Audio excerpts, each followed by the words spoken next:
Selamat pagi teman-teman. Kami dari kelompok 1. Di sini kami akan mempresentasikan hasil diskusi kami. Sebelum memulai presentasi ini, kami akan memperkenalkan nama kami terlebih dahulu. Perkenalkan, nama saya Heni. Selanjutnya ada teman saya, Agustina Jessica Ene, dan ada Era Kanaya, Valentina Kenny, Marta Marina Yolenta, dan Tria Alena. Baiklah teman-teman, untuk mempersingkat waktu, kami akan memulai presentasi ini. Baiklah teman-teman, pada materi yang pertama ini akan dijelaskan oleh Ene, di mana materinya yaitu definisi dewasa. Saya akan menjelaskan tentang definisi dewasa. Manusia merupakan makhluk sosial yang membutuhkan orang lain dalam proses kehidupannya, dan juga makhluk yang memiliki sifat eksploratif dan potensial. Manusia disebut makhluk yang eksploratif karena manusia memiliki kesempatan untuk menjelajahi kemampuan yang ada di dalam dirinya dan mengembangkannya baik dari segi fisik ataupun psikis. Manusia juga disebut sebagai makhluk potensial karena di dalamnya terdapat sebuah bakat yang dapat dikembangkan menjadi sesuatu hal yang dapat menguntungkan dirinya di masa depan. Lebih lanjut lagi, manusia disebut sebagai makhluk sosial karena memerlukan bantuan dari luar dirinya dalam proses tumbuh dan kembangnya. Bantuan yang dimaksud adalah bantuan berupa bimbingan serta pemberian arahan. Dalam hal ini, bimbingan dan pemberian arahan untuk mendukung proses perkembangan manusia hendaknya searah dengan apa yang dibutuhkan oleh manusia itu sendiri, sesuai dengan potensi bawaan yang telah tersimpan di dalam dirinya. Dewasa dapat diartikan sebagai kondisi ketika seseorang telah mencapai kematangan fisik dan psikologis, sehingga mampu hidup dan berperan bersama orang dewasa lainnya. Dewasa juga bisa diartikan sebagai kemampuan seseorang untuk menyelesaikan pertumbuhan dan menerima kedudukan yang sama dalam masyarakat. Berikut adalah beberapa ciri orang dewasa, yaitu ada mampu berpikir secara rasional, memproses informasi secara logis dan menilai situasi dengan lebih matang, mampu mengambil keputusan yang bertanggung jawab dan matang, mampu berpikir abstrak, menggeneralisasi konsep dan memahami ide-ide kompleks, mampu menghadapi dan memecahkan masalah dengan lebih efektif, mampu memilah mana yang baik dan yang buruk, berpikir sebelum bertindak, berbesar hati ketika menerima kritik, melihat sesuatu dari sudut pandang positif, mencari solusi, mengakui kesalahan dan tidak menyalahkan, dan mampu mengerti orang lain, serta tidak mudah tersulut emosi dan tidak haus pujian. Nah, menurut hukum seseorang dikatakan dewasa ketika ia menginjak usia 21 tahun, meskipun yang sudah menikah ataupun yang belum menikah. Perkembangan manusia dapat dilihat melalui 3 tahap, yaitu tahap yang pertama, perkembangan manusia di masa dewasa awal atau early adulthood. Di perkembangan ini bisa dilihat dari usia sekitar 20 hingga 40 tahun. Perkembangan fisik, puncak kekuatan fisik, ketahanan dan fungsi organ terjadi pada masa ini. Namun, tanda-tanda penuaan awal seperti penurunan kapasitas fisik dan metabolisme mungkin mulai muncul pada akhir periode ini. Perkembangan kognitifnya itu bisa dilihat dari kemampuan kognitif seperti berpikir kritis, penyelesaian masalah, dan kreativitas berada pada puncaknya. Pada masa ini, individu sering mengeksplorasi pemikiran yang lebih kompleks dan matang. Yang ketiga, perkembangan emosional dan sosial. Fokus pada pencapaian kemandirian, identitas pribadi, serta pengembangan hubungan yang erat, termaksud pernikahan dan persahabatan, karir dan keluarga menjadi fokus utama. Tantangannya yaitu mencapai stabilitas ekonomi, memiliki pasangan, dan mulai serta merawat keluarga. Yang kedua, perkembangan manusia di masa dewasa tengah atau middle adulthood. Perkembangan ini dimulai sekitar usia 40 hingga 65 tahun, yang dimana perkembangan fisiknya itu bisa dilihat dengan tanda-tanda penuaan lebih jelas seperti penurunan daya penglihatan dan pendengaran, perubahan dalam metabolisme dan berkurangnya elastisitas kulit, menopause pada wanita, dan penurunan testosteron pada pria juga terjadi. perkembangan kognitif, banyak orang mengalami puncak produktivitas kognitif dalam karir mereka.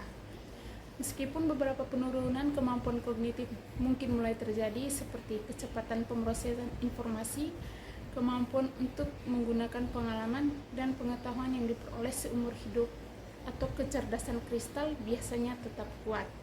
Dilihat dari perkembangan emosional dan sosial, orang dewasa tengah cenderung fokus pada kehidupan keluarga, karir, dan tanggung jawab sosial.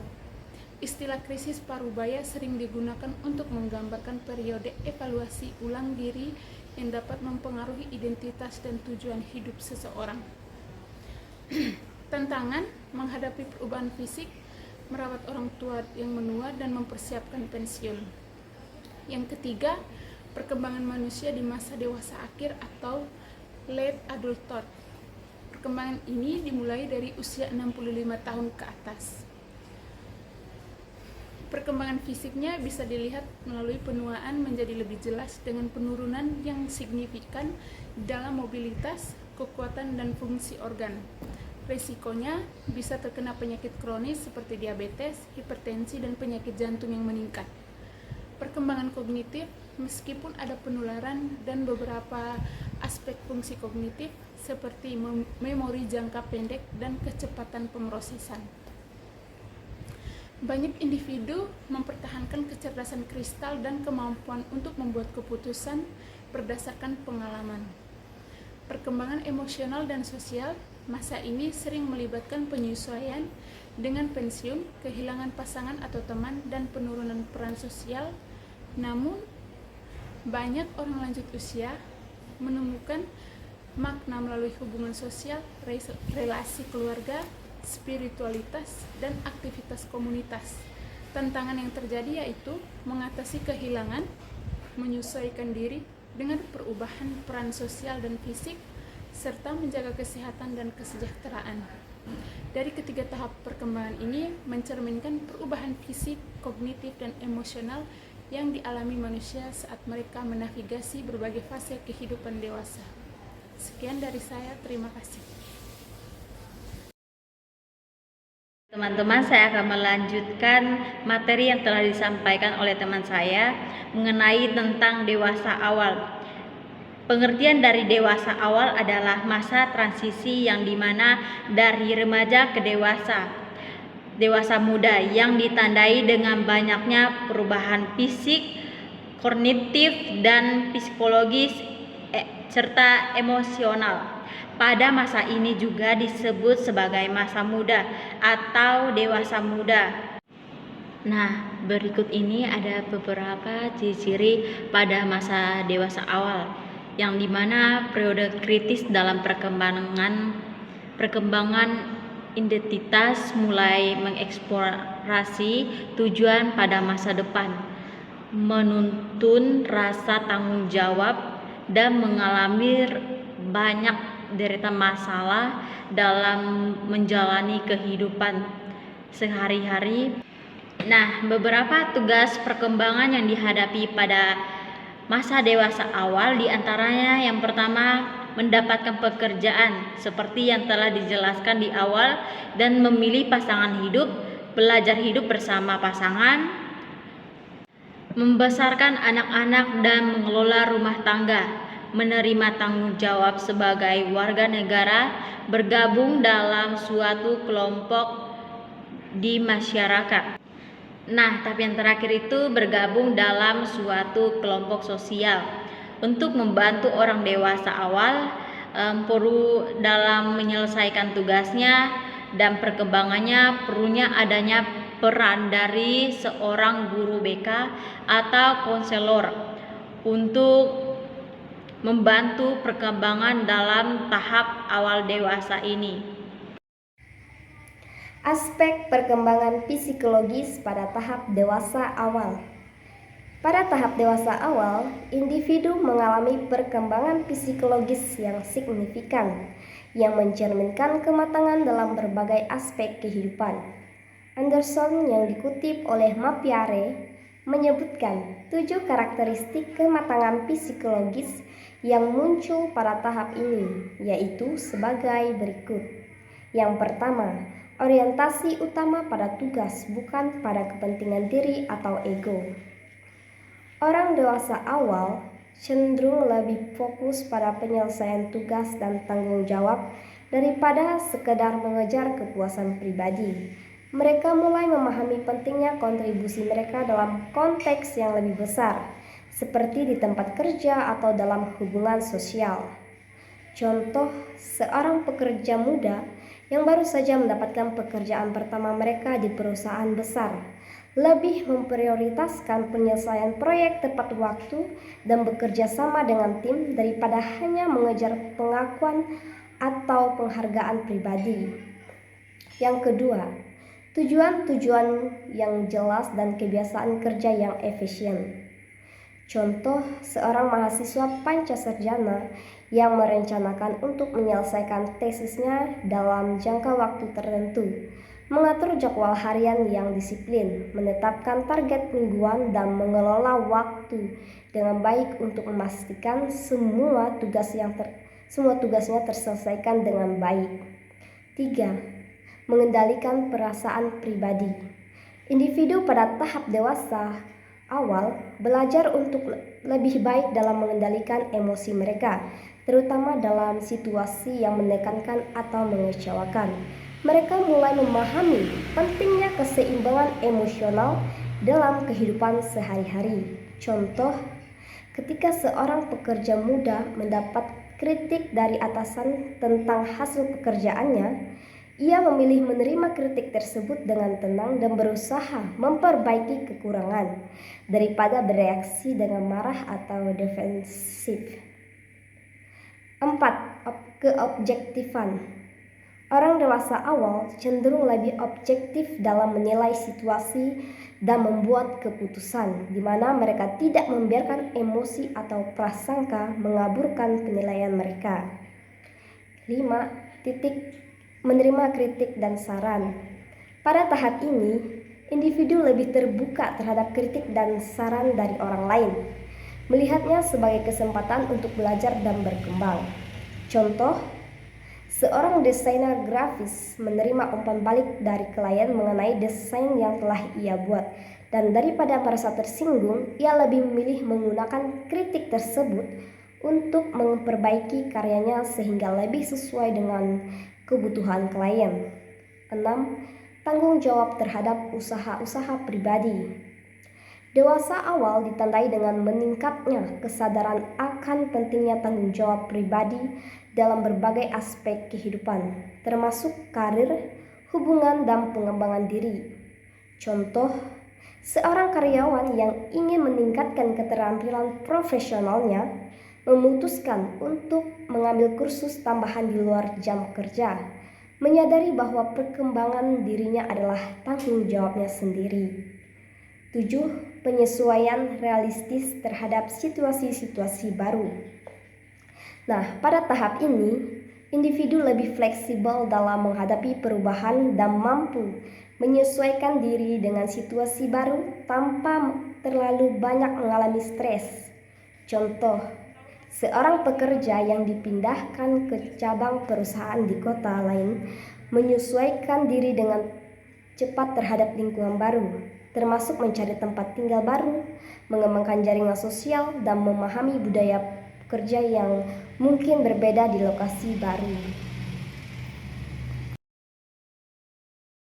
Nah, selanjutnya ada penjelasan dari usia penguatan letak kedudukan, setting down age, dan usia penuh problematika atau problem age.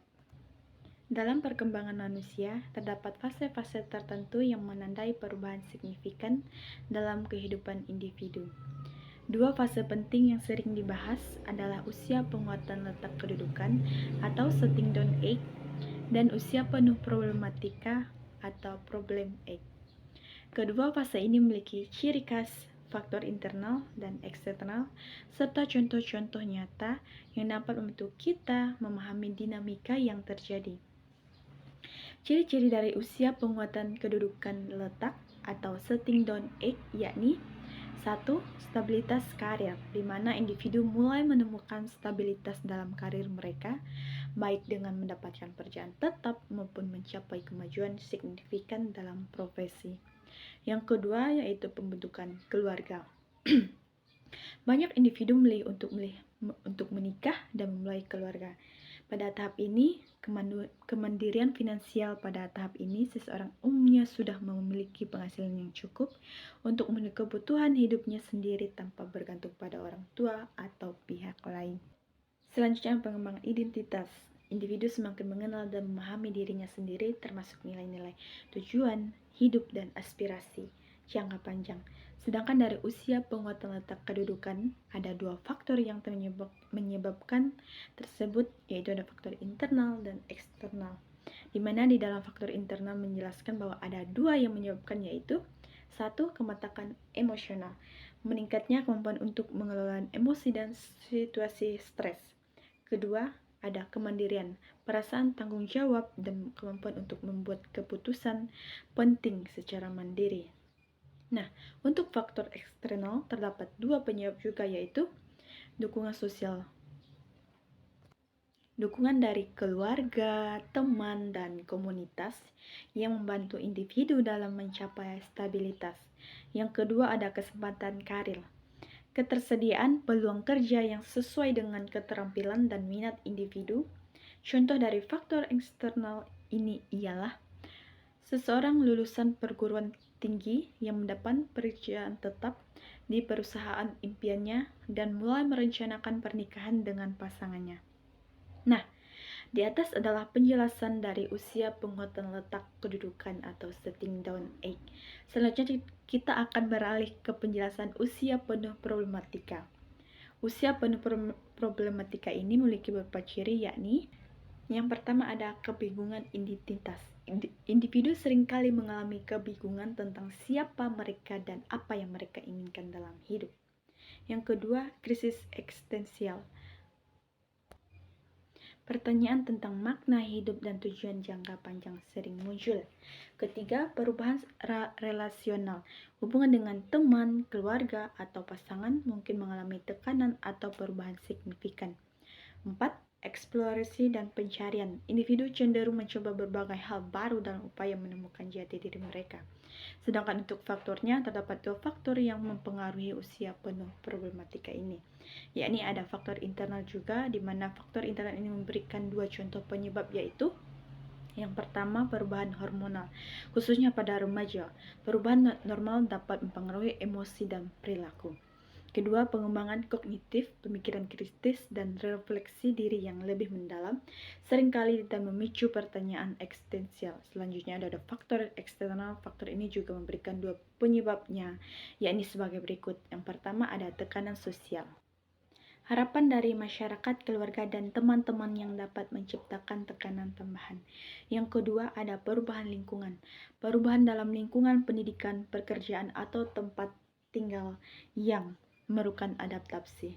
Dari faktor tersebut terdapat contoh yang dijelaskan, yaitu seorang remaja yang baru lulus SMA menghadapi tekanan untuk memilih jurusan kuliah yang tepat sambil mencoba memahami identitas diri mereka dan mengelola hubungan dengan teman-teman dan keluarga. Nah,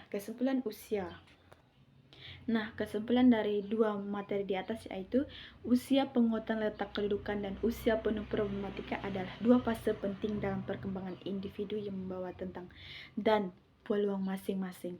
Dengan memahami ciri-ciri faktor internal dan eksternal serta contoh-contoh nyata dari masing-masing fase individu, dapat lebih siap menghadapi perubahan yang terjadi dalam hidup mereka. Titik dukungan dari lingkungan sekitar dan kesadaran diri yang tinggi dapat membantu individu melewati kedua fase ini dengan baik.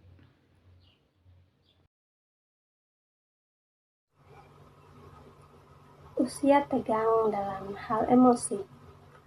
Usia tegang dalam hal emosi biasanya merujuk pada periode atau tahap dalam perkembangan individu di mana mereka mengalami ketegangan emosional yang signifikan. Ini biasanya terjadi di berbagai usia dan biasanya mencakup fase di mana seseorang menghadapi konflik internal ataupun eksternal yang menimbulkan stres atau kecemasan. Misalnya, masa remaja seringkali dianggap sebagai usia tegang karena banyak perubahan emosional dan sosial yang terjadi selama periode ini. Ketegangan emosional dapat mempengaruhi bagaimana seseorang merasa, berpikir, dan berperilaku, dan seringkali memerlukan perhatian dan dukungan untuk mengelola dengan baik. Poin yang B, masa keterasingan sosial. Masa keterasingan sosial merujuk pada periode di mana individu atau kelompok merasa terpisah atau terasing dari masyarakat atau komunitas mereka. Ini bisa disebabkan oleh berbagai faktor seperti masalah kesehatan mental, ketidakmampuan untuk berinteraksi dengan lingkungan sosial, diskriminasi, atau perubahan lingkungan yang signifikan. Keterasingan sosial seringkali mengarah pada perasaan kesepian, isolasi, dan kurang dukungan sosial. Poin yang C, masa berkomitmen. Masa berkomitmen merujuk pada periode waktu tertentu di mana seseorang atau suatu identitas berkomitmen untuk melakukan suatu atau mematuhi sesuatu perjanjian atau kontrak.